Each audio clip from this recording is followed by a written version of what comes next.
बैठे बैठे क्या करोगे, करना है कुछ काम। अरे बैठे बैठे क्या करोगे, करना है कुछ काम। आज शुरू करो अंताक्षरी लेके हरि का नाम। हरि का नाम माँ से गाई गाई गाई। अम्मा से कौन गाना होला?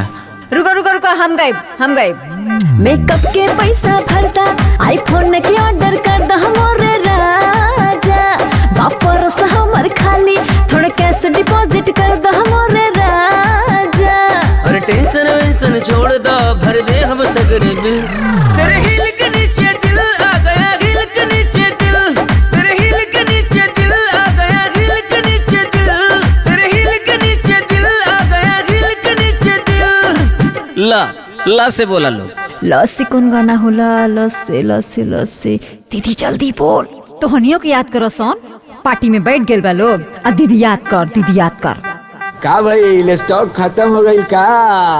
ना जी, हाई ली लो से। लागे डर देवर करी घात राजा। लागे डर देवर करी घात राजा। दिन रात रहे छतिए पर हाथ राजा। लागे डर देवर करी घात राजा। दिन रात रहे छतिए पर हाथ राजा। ए जीजाजी राजा जैसे बोली जैसे। का जनता नहीं हमरी के पार्टी कमजोर बा। जैसे बोली जैसे। जीजाजी जोसे बोल के बाद जोसे काई। अरे रुक रे, याद पारे थे पहले। ए जीजाजी स्टॉक और आ गइल का? हार मान जाई। काहे हार मान जाई? ए दीदी 1 2 3 गिन तो गिन। अरे कैसे गिन अभी? अरे 2 मिनट टाइम दो लो। ना टाइम नहीं खे। टाइम नहीं खे। हई सुना जैसे।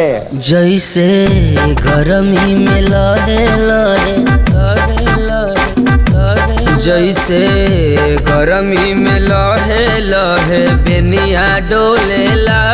वैसे चल लू तपतरी कमरिया डोले ला।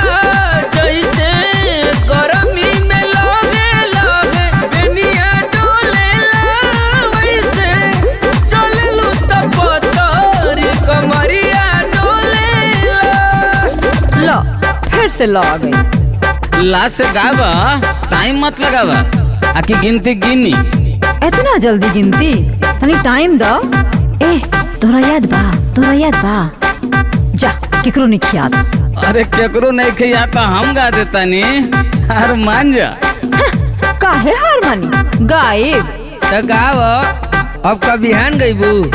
अरे अभी गावा तानी। इला ला लाइके से ज्यादा तू ही भाव खाला। हम खुले हम बनी तू काला जाला।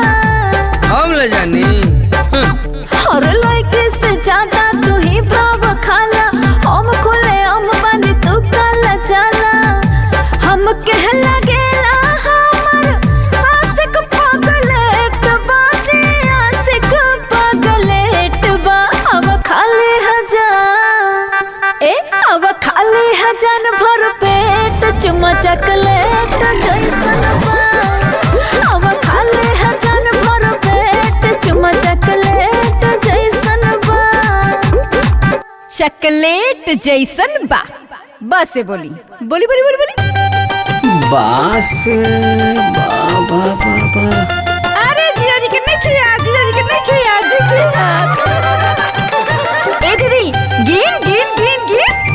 1 2 3। जीजाजी हार गए।